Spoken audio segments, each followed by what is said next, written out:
Ito mga boss, meron tayong nabiling kapote, isang set, up and down.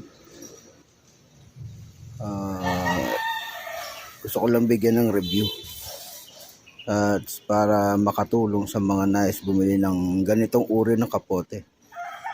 Ito yung isa mga boss, nabili ko to mga less than 500 pesos. Ito, isang set na siya.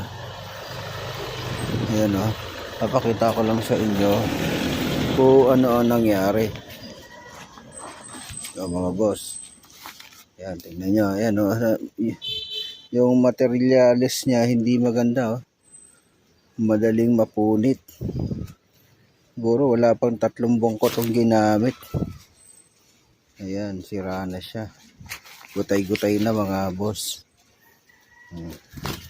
Tingnan natin. Ayan. O, ayan o, sira na rin dito sa ano o.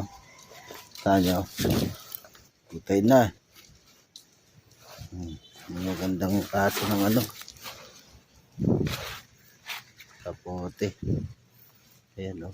Putos na rin o.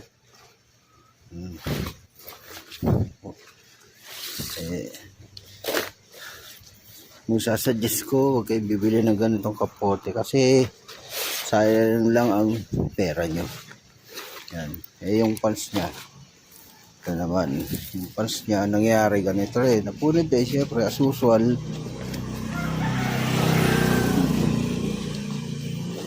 Yan na oh.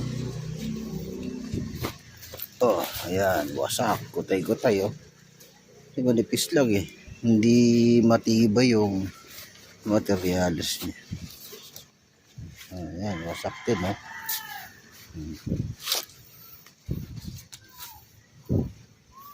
Yan lang mga boss. Meron pa tayong i-review na isa pang kapote. Ito, yung kulay silver. Itong kulay silver halos kasabay lang ng binili ko na kulay green. Ito medyo matibay-tibay. Pero matibay-tibay doon sa kulay green na nabili ko.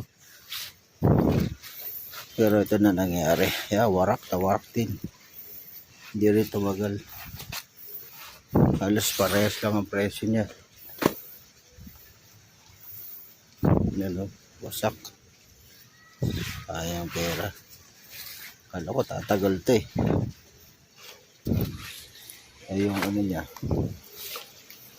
Ito medyo tumagal kumpara sa kulay green na pang itaas. Pero ayan, napupunit na rin.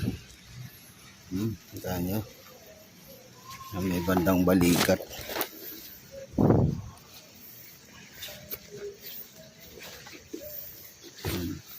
Mas matibay-tibay siya kaysa sa kulay green.